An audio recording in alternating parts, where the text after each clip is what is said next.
잘 지내셨습니까? 한 달 동안. 지난주에는 비도 오고 막 추웠어요. 그렇죠? 봄이 왔는데 어저께 초정이 갔다 이렇게 오면서 너무 날씨가 맑은 거예요.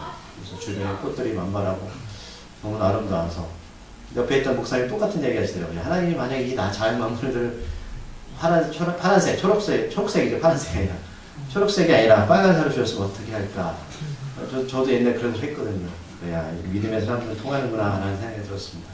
그렇죠. 우리가 이런 보이는 색깔들이 하나님 주시는 그 은혜의 색깔이 아니라 무슨 검은색, 빨간색, 그럼 얼마나 우리가 흥분되어지고 보기가 싫어질까라는 겁니다. 그런 작은까지 인도하시는 하나님을 찬양합니다.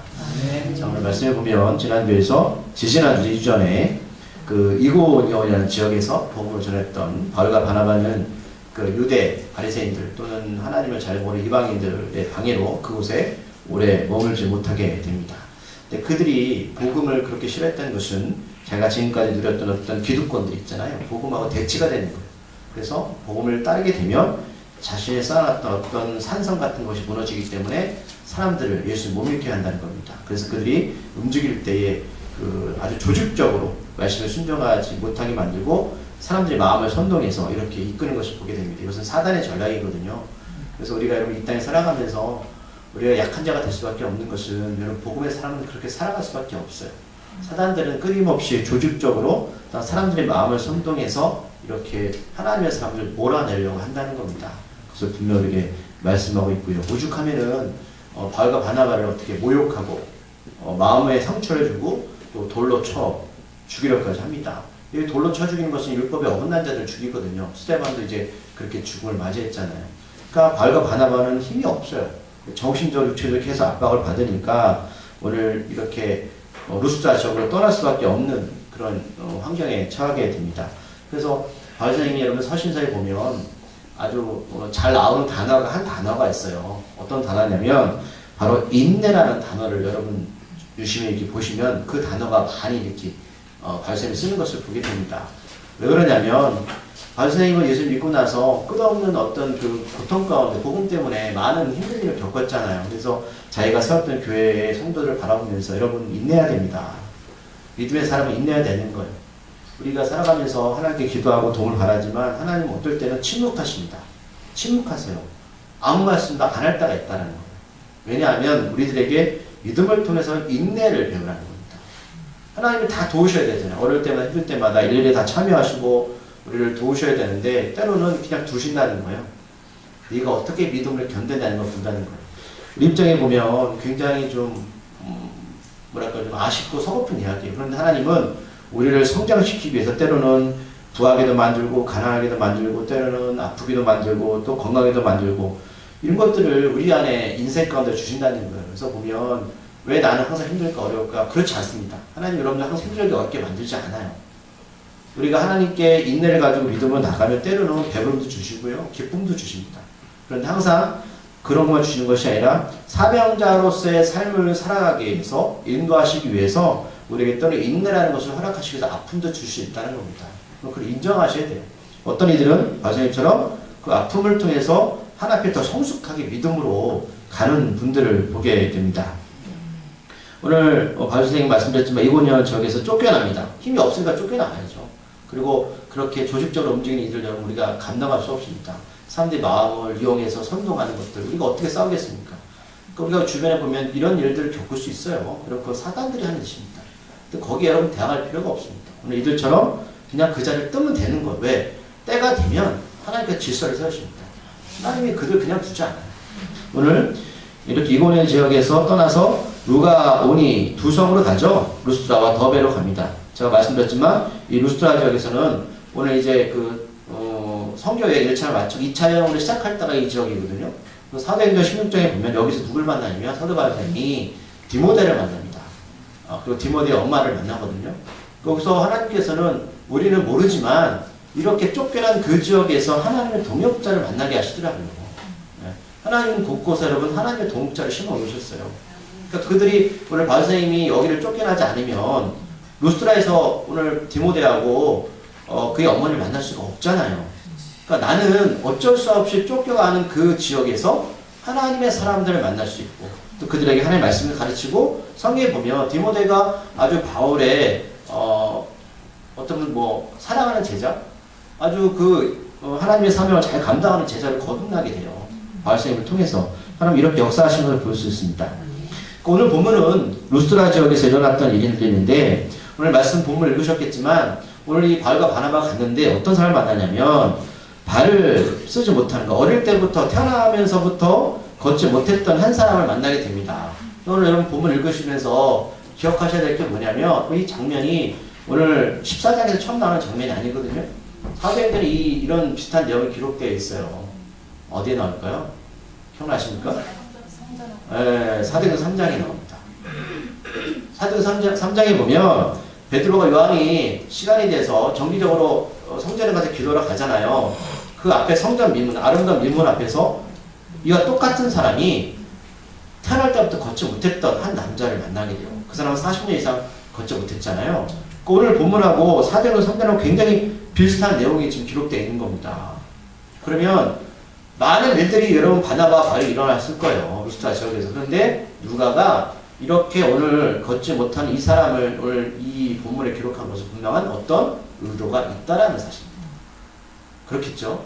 믿음으로 여러분 읽으시면 좋겠지만 오늘 누가는 분명히 사도행전 3장에 있던 그 사람하고 오늘 오늘 기록한 본문의 이 사람하고 분명히 태어날 때부터 걷지 못했습니다. 그런데 이것을 비교하면서 오늘 우리에게 말씀하고 있는 거예요. 그 장면을 보시는 겁니다. 자, 그렇다면 분명히 물론 이런 환경적 여인은 똑같아요. 그런데 사도행전 3장하고 비교해보면 오늘 이 사람하고 좀 다른 게 지금 나타나 있어요. 어떤 다름이냐면 이 사람이 오늘 이제 결국 걷게 되잖아요. 그런데 사도행전 3장에 있던 걷지 못했던, 태어날 때부터 걷지 못했던 사람하고는 좀 다른 방향성에서 이 사람이 은혜로 걷게 되는 장면이 나옵니다. 제가 그것을 말씀드릴 겁니다. 먼저 첫째, 사도행전 3장에 보면 베드로와 요한이 이 걷지 못했던 사람을 가서 보잖아요.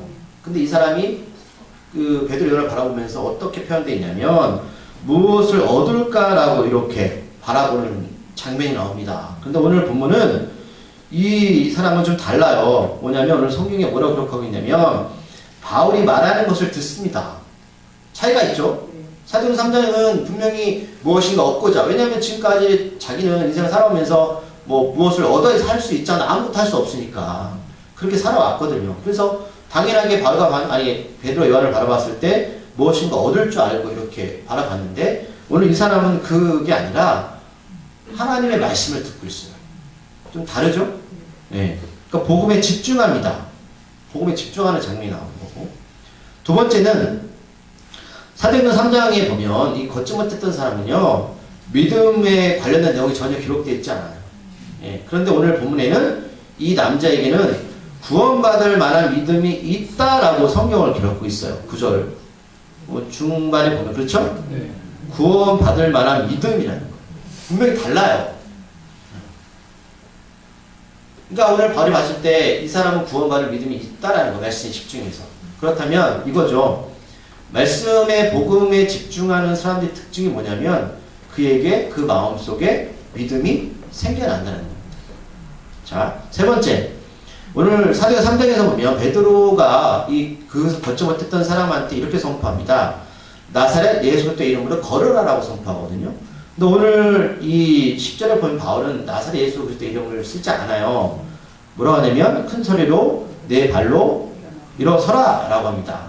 큰 소리를 외치는 것은 주변 사람이 다 들어가는 소리죠. 그거는 나사렛 예수 그리스도 이름이 없어요. 그렇죠? 이 세 가지가 사도행전 3장과 크게 다른 점입니다.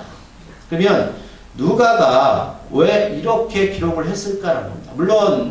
물론 사실이기 때문에 그런 식으로 기록했겠죠. 근데 왜 이렇게 다를까라는 것이죠. 그럼 사도행전을 보시면 크게 그 사도행전의 사역은 두 부분으로 나눌 수가 있어요. 어떤 부분이냐면 예수님의 제자들이 그 성령을 받고 이제 초대교회가 시작되어지잖아요. 그러니까 초대교회의 주축은 누구냐면 가룟 유다를 뺀 11명의 주님의 제자들이었습니다. 그렇죠? 그들이 교회를 세우고 복음을 전하기 시작하잖아요. 그런데 거의 그건 한 3분의 1 정도 되고요. 나머지 3분의 2는 여러분 주님의 제자들이 거의 나오지 않아요. 누가 나옵니까? 바울이 나와요. 바울은 여러분 사도가 아니에요. 예수님 부르는 제자가 아닙니다. 바나바도 마찬가지입니다. 이들은 평신도 사역입니다.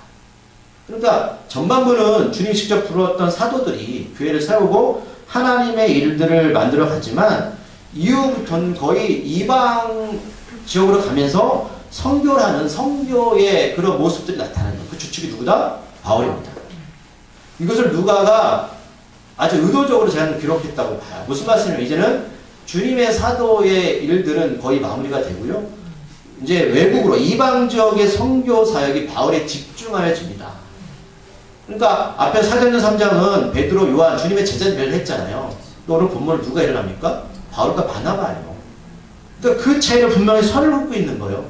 그러니까 하나님의 사역이 이제는 예루살렘에 머물러 있던 복음 사역이 아니라 주님의 말씀처럼 땅끝까지 이르러 복음을 전하는 그 주역이 누구다? 바울입니다. 그것을 지금 누가가 부각시키고 있는 장면이에요. 이것을 제가 볼 때 누가 아주 의도적으로 성경을 썼다고 봐요. 그래서 좀 사도행전 3장과 오늘 본문에 보면 이런 차이가 있다는 겁니다. 그런데 그러면 우리가 좀 볼 수 있는 건 오늘 또 두 가지인데, 아까 구원받을 만한 믿음이 있다라고 성경 기록하고 있잖아요. 그럼 구원이 뭔가라는 겁니다. 이런 구원이 뭐예요? 농담으로 10원, 1원 빠지는 게 구원이에요? 그럼 구원이 뭐예요? 믿고 우리가 구원받는 거 하나님 나라 가는 거잖아요. 물론 천국 가는 건데 우리가 이 개념을 좀 확대시킬 필요가 있다는 거. 뭐냐면 헬라 원어에 보면 이 구원을 이렇게 표현하고 있어요. 구원이 뭐냐? 단순하게 우리가 죽음 이후에 하나님 나라 가는 것이 아니고요. 우리가 이 사람처럼 육적으로 온전하게 건강에 회복되어지는 것이 바로 구원입니다. 네. 오늘 이 사람이 구원받을 믿음이 있다는 것은 그냥 너 이제 예수 믿고 천국 갈 수 있어. 그러면 그냥 이 땅에서 너 그냥 날 때부터 못 걸었잖아. 그냥 살아. 이렇게 말씀하시는 게 아니라 지금 네가 하나님 말씀 가운데 구원받았지? 그러면 육적으로도 어떻게 온전해질 수 있다라는 말씀이에요. 이 뜻이 있는 거예요. 여러분들 누구한테 구원받으라고 그러면 그 사람 뭐 천국 가면 답니까? 라고 아니니까요. 만약에 우리 가운데 물론 하나님 뜻이지만 이 사람처럼 내가 도저히 할 수 없는 일들이 벌어질 때에 건강적으로 문제가 있거나 또 해결할 수 없는 문제가 있잖아요. 그럼 하나님께서 구원을 통해서 복음을 통해서 그 인생을 어떻게 해요? 온전하게 만들어 간다는 게 여러분 구원이에요. 네. 그리고 오늘 이 사람이 사도 바울이 예수님 이름으로 선포하지 않은 것은 다른 복음서에는 사본이 있습니다. 이게 빠졌다고 보는 거죠. 당연하죠. 네, 당연히 예수님 이름으로 선포했으면서 여러분 성경을 보는 분들은 유심히 보는 분들은 예수님 이름이 없으니까 뭐냐라고 질문할 수 있거든요. 근데 다른 사본이 있어요. 여러분 성경은 여러 가지의 사본들이 있어요. 여러분들 이 성경만 있는 게 아니에요. 그러니까 그런 것들이 기록자들 그런 부분에서 기록했다고 그런 거예요. 우리가 오해부터 배우고 있지만, 그러니까 당연하게 사도 바울은 이 부분을 누가도 생각하는 건 당연하다는 얘기예요. 당연하게 너에게 복음을 전할 때 예수님 이름을 선포하는 것은 당연하다는 것은 그 부분을 어떤 사본이 있고 생각했다는 것이죠. 예. 그래서 여러분 이 두 가지를 명심해 주겠습니다. 구원받으라는 것은 당연하게 영적인 부분뿐만 아니라 또 뭐라고요? 육적인 부분까지 포함되는 겁니다. 예. 그러게 11절에 보면 그 무리들이 바울이 한 일을 보고 어떻게 반응을 나타나냐면 루가오니아 방언으로 소리를 지르죠. 여기서 소리를 지른다는 헬라 언어에 보면 아주 흥분된 상태예요. 왜 흥분될까요? 당연하죠. 분명히 저 사람 날 때부터 걷지 못했던 사람이 복음을 듣고 걷게 됐잖아요. 그러니까 막 흥분하는 거예요. 난리가 났습니다. 그럼 이 사람들이 오늘 성경에 보면 루가니아 방언으로 소리를 질렀다라는 표현을 쓰는 이유는 뭐냐면 그 루스드라 지역 있잖아요. 루스드라 지역에서 그 언어가 있었을 거 아닙니까? 그렇죠? 언어가 있었는데 이 언어가 자기네 말을 쓸 수 없는 형편에 놓였다는 겁니다. 그러니까 이 오늘 루스드라 지역을 보면 지금 로마의 로마의 지배를 받고 있고 그 전에는 그 알렉산더의 그 마게도니아 헬라의 그 지배를 받고 있었어요. 그러니까 여러분 보세요. 아픈 나는 지역이라는 거죠. 그러니까 그리스 지역의 그 지배를 받을 때는 당연히 헬라어를 사용했습니다. 그리고 지금 로마의 지배를 받을 때는 자기 말이 아니라 누구의 말? 이탈리아 말, 라틴어를 쓰는 거죠. 우리가 여러분 일제에 침략받을 때 우리말을 사용하지 못했잖아요. 똑같은 거예요. 그러니까 강대국이 약소국을 이렇게 지배하면 그 문화를 말살하는 게 가장 첫 번째 할 일이거든요. 그러니까 정신을 여러분 죽이는 겁니다. 여러분 복음이라는 것은 우리의 정신을 깨우치는 거거든요. 여러분들 그걸 보셔야 되는 거예요. 복음은 단순하게 우리한테 교회의 신앙생활이 아니라 확대해지면 말씀드렸잖아요. 100년 전에 우리는 3.1절 운동의 대부분 3분의 1 이상이 기독교인들이었습니다. 정신이 깨닫는 거죠. 어떤 게 옳고 그름을 분명히 가지고 살아가는 그런 민족의 지도자들을 배출하는 게 여러분 기독교 정신입니다. 이걸 말살을 한 거예요. 그 사람들이 헬라말을 쓰고 또 뭐 라틴어를 쓰고 이렇게 하다가 너무 흥분하니까 자기 말이 튀어나오는 거예요. 그러니까 제가 아는 어떤 아는 게 아니라 어떤 여배우가 미국 사람과 결혼을 했어요. 근데 평소에는 영어를 잘해요. 굉장히 잘하는데 싸움만 하면 한국말이 막 튀어나온다는 거예요. 왜 그럴까요? 흥분하니까. 자기도 모르게 영어를 말을 하지만 자기 그 태생이 많이 나와요. 그래서 막 싸우다 보면 자기 한국말을 막 하는 한국말로. 그럼 이 사람들이 이렇게 흥분된 상태는 평상시에는 뭐 헬라말도 사용하고 뭐 라틴어도 사용하고 했지만 자기 본성이 드러나는 것이죠. 예, 이런 상태를 보면서 자기 방언으로 이렇게 튀어나오는 말을 할 수 있는 겁니다. 이들이 소리 지르면서 이렇게 말해요. 자, 신들이 사람의 형상으로 우리 가운데 내려오셨다라고 이렇게 외칩니다. 그렇죠. 도저히 일어날 수 없는 일이지 않습니까? 그러니까 우리가 이런 일을 볼 수가 있어요. 그러니까 이들은 지금 이 지역은 여러분 하나님께서 왜 바울과 바나바를 보냈을까라는 거예요. 이 지금 말씀드린 헬라 문화나 또는 로마 문화에 아주 물들어 있습니다. 여러분 우리가 그리스 신화를 어릴 때 배우거든요. 그거 뭐 한번 보세요. 그리스 신화의 특징이 뭐냐면 신이 인간하고 똑같아요. 아파하고 뭐 또 뭐 사랑도 하고 애도 낳고 막 이렇습니다. 그러니까 이들은 뭐냐면 신은 신이라는 존재는 사람처럼 질투도 하고 막 사랑도 그런 존재라는 거예요. 그러니까 바울과 바나바를 보니까 자기가 알고 있던 그 신의 개념하고 똑같잖아요. 아 그렇구나. 그러면 당신도 신 아니야? 이렇게 바라보는 겁니다. 그러니까 지금 문화를 알면 왜 이들이 이렇게 말하고 있는지 이해할 수 있는 거예요. 그러면서 그 시절을 보면 뭐라고 표현하냐면 바나바는 누구다? 제우스라고 표현하고 있고요. 바울은 누구다? 헤르메스라고 이렇게 표현하고 있어요. 제우스 아시죠? 제우스는 그 그리스 신화에 신 중에 신이 가장 높은 신이에요. 그러면 왜 바울을 헤르메스냐면 헤르메스는 그 제우스의 대변인입니다. 대변인이 뭐예요? 누구 대신 말해주는 거잖아요. 그러니까 여기서 보면 바나바와 바울이 어떤 사람인지를 짐작할 수 있어요. 그러면 이 사람들이 야 왜 바나바를 제우스라고 여길까요? 그럼 제우스는 왕 중에 왕이 신 중에 신이잖아요. 그래 뭔가 듬직하고 그렇죠. 외형적으로 좀 뭐 세상 포스가 그런 거잖아요. 그러니까 그렇게 생긴 거예요, 이 사람이. 바나바가. 그래서 당신은 제우스 같은 사람입니다. 많은 신들 중에 그렇게 지칭을 하고요. 그러면 바울은 헤르메스, 대변은 뭐라고요? 말 잘하는 사람이에요. 그러니까 바울은 말을 잘하는 거예요. 그러니까 우리가 성경 보면서 이런 것들을 유추해낼 수 있다는 것이죠. 아, 바나바는 뭔가 외적으로 이렇게 좀 듬직하고 봤을 때 뭐가 있어 보이는 사람이었다. 근데 이 사람은 착한 사람이었잖아요. 그죠? 가진 것도 많고. 그러니까 그런 외적으로 가진 사람이 여러분 복음을 듣고 변화되는 쉽지 않겠죠. 그렇게 살았습니다. 그런데 바울은 누구예요? 말 많은 사람. 그러니까 바울은 그렇게 좀 성경에 보면 잘생긴 사람 아니었던 거 아시죠? 네. 못생겼어요. 되게 좀 짤딱망하고 똑똑한데 하나님 여러분 공평하신 하나님이에요. 정말 그런 것 같아요. 그렇지 않습니까? 네. 솔직히 오늘 주된 일은 누구예요? 바울이 하잖아요. 바나바는 멋있게 생겼지만 별로 하는 일이 없습니다. 그러니까 오늘 이 사람들이 그렇게 부르는 거예요. 헤르메스. 바울은 헤르메스 같은 사람이야. 그 다음에 바나바는 누구야? 제우스 같은 그런 존재야. 멋있게 생긴 거예요. 자, 13절에 보면 자 제우스 신당의 그 시외에 있던 원래 여러분 좀 특이한 것은 얘네들 신전은 여러분 시내에 있거든요. 중심은 퍼져 있는데 시외에 있어요. 이건 좀 특이한 사실인데 이건 모르겠지만 그 제우스를 모시는 산당 그렇죠? 거기서 제사장이 소는 재물이죠. 우리처럼 있으니까 이것도 영향을 받은 거예요. 소와 양을 잡는 것처럼 꽃을 가지고 대문, 그러니까 그 성전 문 앞에서 무리가 함께 제사, 예배를 드리고자 해서 쫓아오는 거예요. 왜? 이들이 신이거든요. 신이에요. 그러니까 2000년 전에는 이렇게 드렸구나. 꽃을 가지고 소나 이렇게 제물을 드린 겁니다. 소는 작은 거예요. 네, 꽃을 드리고. 그러니까 신이 좋아하는 것들. 그러니까 지금 똑같은 거죠. 그 무당이라고 그 무당할 때 보면 꽃들도 많이 갖다 놓고 또 뭐 닭도 잡고 하잖아요. 그런 것들이 그런 흐름이 있는 겁니다.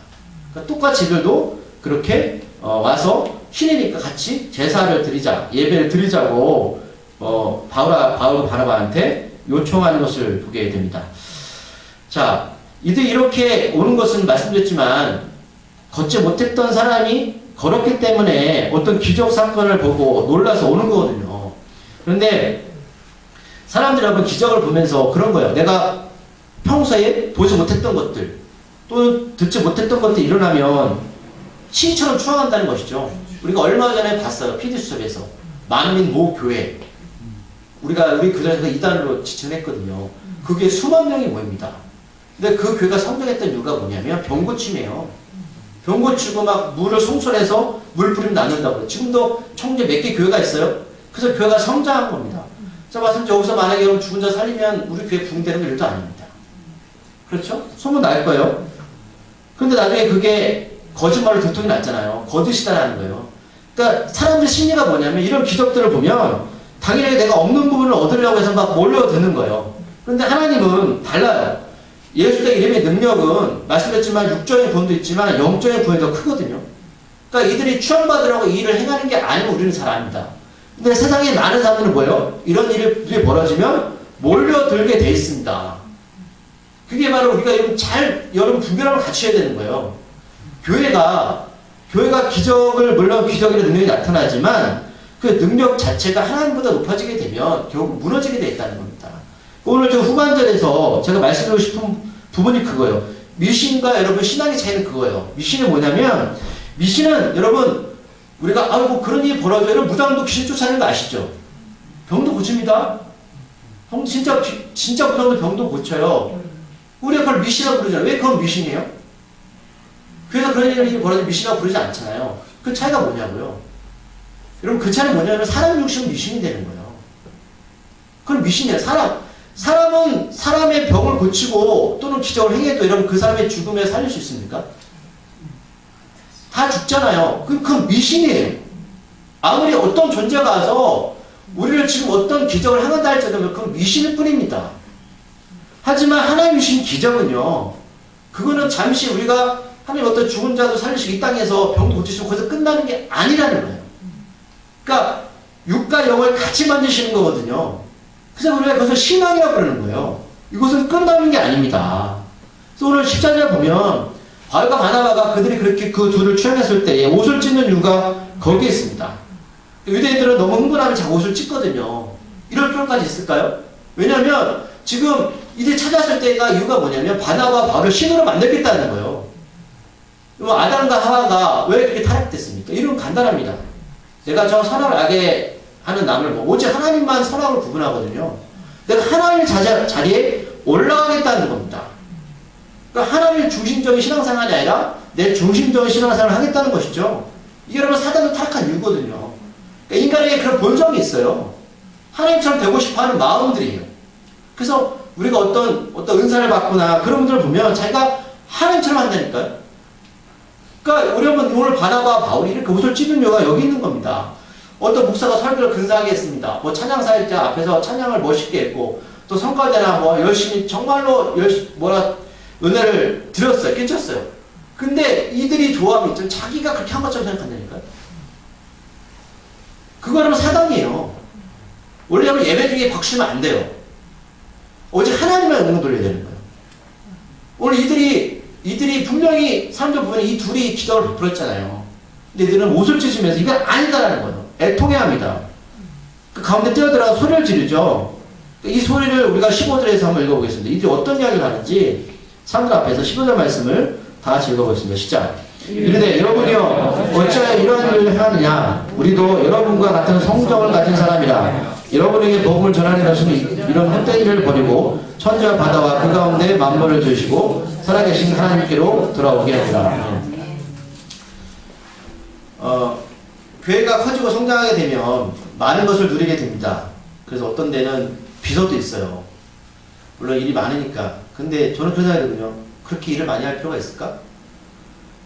하나님의 중심적인 하나님이 아니라 목사가 신격화가 되고 또는 어떤 교회에서 사람이 많아지면 누군가가 높아지게 되는 일들이 벌어집니다. 근데 분명히 오늘 15절에서 분명히 바울과 바나바는 뭐라고 말하고 있어요? 우리는 당신과 같이 성정이 같은 사람이다. 성정이 뭐냐면 너 때로 미워하지. 너 때로는 사람 아파하지. 배고파하지. 우리도 너랑 똑같은 사람이야. 무슨 얘기냐면 저 바울과 바나바가 했던 이 기적은 우리의 능력이 아니라는 거예요.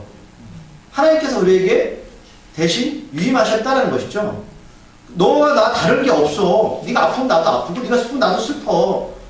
내가 너와야 다른 존재가 아니거든. 이거 지금 바라와 바라바는 정확하게 자기 위치를 알고 있어요. 나의 존재는 하나님의 도구로 쓰임 받을 뿐이야. 이 기적을 베푼 것은 복음 때문이야. 이겁니다. 여러분들 하나님이 어떤 은사가 주든 하나님이 어떻게 여러분들 도우셔서 잘 되어질 때 분명히 여러분 스스로 아셔야 돼요.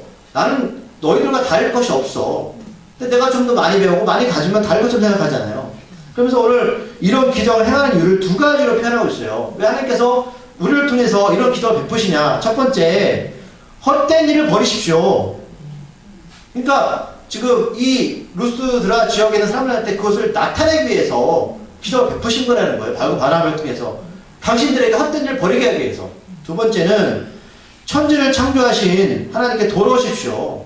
그러니까 이 기적을 베풀고 병이 나았다.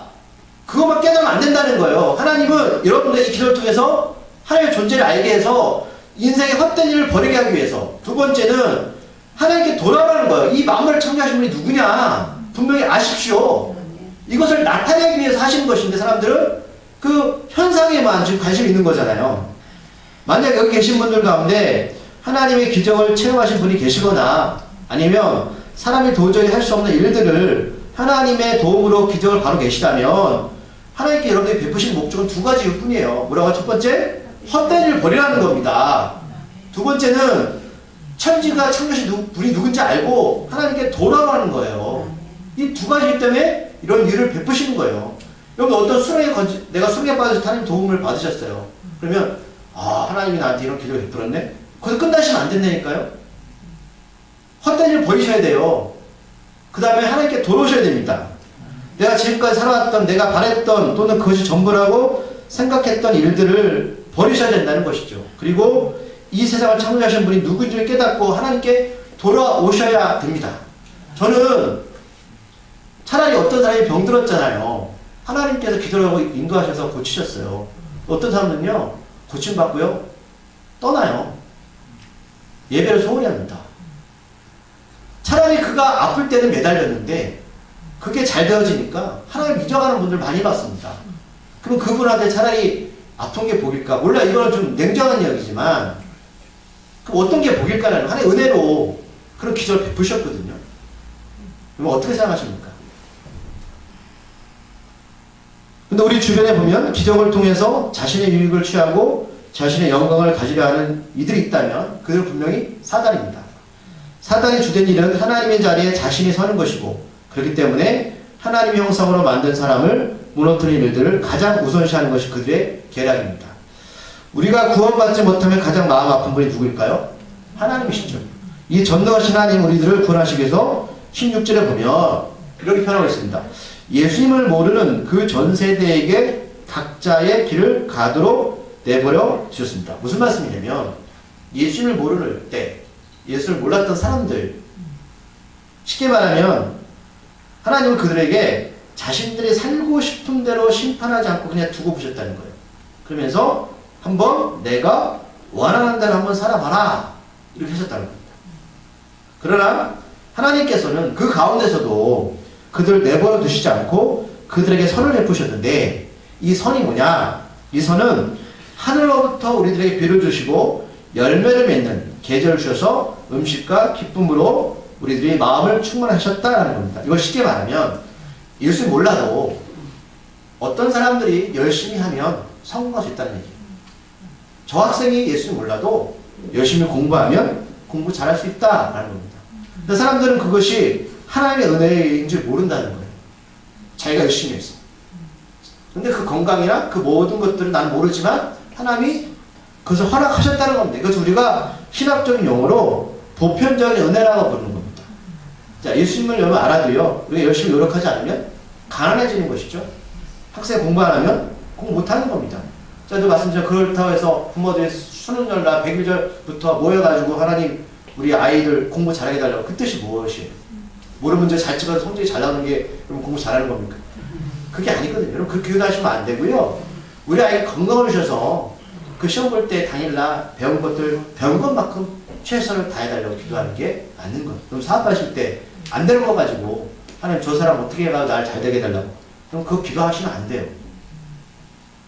하지만 하나님이 이 모든 것들이 우리에게 보편적 은혜를 주셨다는 것이죠. 근데 특별한 은혜가 있어요. 뭐냐면 아까 오늘 이 사람처럼 자기가 할 수 없는 거잖아요. 태어나부터 걷지 못했던 사람부터 어떻게 걸을 수 있습니까? 그렇죠? 하나님께서 그들을 선택하셔서 특별하게 주신 거예요. 이게 바로 특별한 은혜예요. 그러니까 여러분, 우리가 예수 모르는 사람이나 믿는 자에게 보편적인 은혜, 해, 비 이런 거 다 주신 거예요. 그렇죠? 하지만 여러분들이 예를 들면 우리 엄마 아빠가 내 태어나서부터 나에게 내가 모태신앙이고 기도를 해주셨어. 특별한 은혜거든요. 이런 거 특별한 은혜입니다.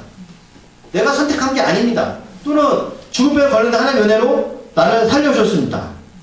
뭐라고요? 특별한 은혜예요. 자, 그래서 때로 하나님께서 오늘 성경에 보니까 자기의 길들을 마음대로 가는 일을 막으시고 자신에게로 돌아오게 하실 때도 있다라는 겁니다. 그러니까 내가 잘 되어지는 것만 특별한 은혜가 아니고요. 오늘 바울 선생님이 말씀하는 거예요. 너희 인생 살 때에 하나님 때로는 잘 되었어요. 막으신다는 거죠. 왜요? 하나님께 돌아오게 하려고. 근데 이게 뭐라고요? 은혜래요. 이게 바로 하나님의 특별한 은혜입니다. 인정하세요? 바울이 이렇게 말씀하고 있는 거예요. 하나님이 모두에게 보편적인 은혜를 줬는데 어떤 이들에게는 세상에서 정말 끊임없이 잘 다니는 사람을 망하게 해서 또 건강을 해쳐서 하나님께 돌아오게 만든다라는 거예요. 어떤 이들은 자녀 문제로, 어떤 이들은 건강의 문제로 이렇게 하신다라는 겁니다. 처음에는 싫은데 시간이 지나면 이것이 은혜였음을 알게 됩니다. 나의 연약함이, 나의 부족함이 도리어 살아계신 예수님을 만나는 통로가 될 줄 누가 알았겠습니까? 그러니까 오늘 바울과 바나바가 이들한테 말하는 거예요. 너희들 지금까지 예수님 없이도 잘 살았잖아. 그래, 하나님이 너희들 모르겠지만 내버 두셨는데 때로는 그런 은혜를 너희들 모르겠지만 주셨어. 하지만 어떤 이들은 이렇게 막으면서 돌아오게 하신 거야. 이 말씀을 하는 겁니다. 저는 이거 참된 복이라고 믿습니다. 좀 믿으세요? 자, 이제 말씀을 정리할 겁니다. 자, 구원의 역사가 이 가정에 임하게 될 때에 하나님께서 때로 막혔던 육체의 공고함도 해결하시지만 공감을 주실 때도 있고요. 어릴 때부터 한 번도 걷지 못했던 사람이 담대하게 세상으로 걸어 나간 것처럼 우리도 이런 특별한 은혜를 베푸십니다. 그러나 때문에 여기 계신 분들 중에 저도 마찬가지지만 잘 나갔는데 집을 나왔죠? 집을 나왔는데 하나님이 막으신다는 거죠. 이런 경우 하시는 분 계세요? 여러분, 말씀은요 문자로 끝나는 게 아닙니다. 하나님의 능력은 살아있습니다. 이렇게 바울과 바나바가 우리들에게 겨우 자신들이 어떤 존재인지를 밝히고 자신들에게 제사를 드리지 못하도록 설득까지 합니다. 내일 예수님 하셨거든요. 예수님 항상 성경 보시면 기적 베푸시고 어디로 가신지 아십니까? 기도를 하십니다. 하나님조차도 그 길을 피하십니다. 하나님의 능력은 위대합니다. 그러나 그 능력을 우리들이 취하는 순간에 아담과 하와처럼 에덴 동산에서 쫓겨나갈 수 있음을 기억하십시오. 오직 하나님만 영광을 받으실 유일한 존재입니다. 결국 여러분 지지난주에 말씀드렸어요. 자족하는 믿음. 내가 나된 것은 모두 주님의 은혜입니다. 목사가 언제 가장 자기 정체성 흘린지 아세요? 아, 어떤 게 벌써 100명 모이는데 200명 모이는 막 제 마음 흔들지 않을 것 같아요. 아, 죄를 졌다는 거예요. 주여, 하나님, 저는 제 죽게 도대체 뭐가 부족해서 저렇게 내버려 두십니까? 똑같아요. 그때 주께서 말씀하시는 내 은혜가 되게 족하다. 나 따라할 수 있니? 싫어요. 저 똑같이 해주세요. 가만히 보면 여러분, 하나님의 사람들은 무엇을 가져서 행복한 게 아니고요. 그렇죠? 어떻게 보면 믿음이 클수록 하나님의 사람일수록 하나님은 더 이렇게 가던 길을 받게 하시죠. 왜 막으신다고요? 헛된 일을 버려라. 헛된 일이 뭐였어요? 여러분들에게 다 있을 겁니다. 두 번째, 이 세상 창조하신 존재가 누구냐? 알아야 돼. 그리고 그에게 돌아가라.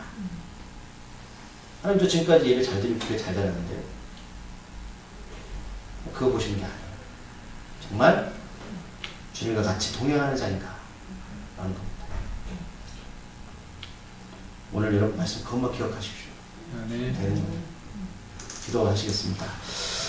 전능하신 하나님 아버지, 우리의 믿음을 보시고 우리를 선택하셨고 모든 일에 계신 모를 때도 보편적으로 허락하셨습니다. 햇빛을 주시고 물을 주시고 비를 주셨습니다. 예수님 믿고 나서 때로는 우리 길을 막으셔서 이 자리까지 왔습니다.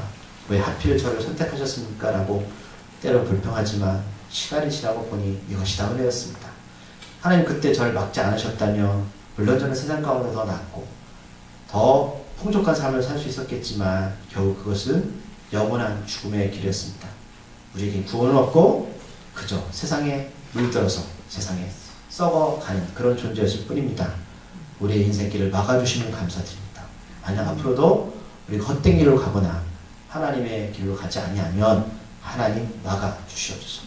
건강을 주시고 아버지 또 사업을 멈추게 하시고 어려움을 허락하셔서 하나님께 돌아오게 하여 주시옵소서. 그 진정한 복인 줄 믿습니다. 예수님의 이름으로 기도드립니다.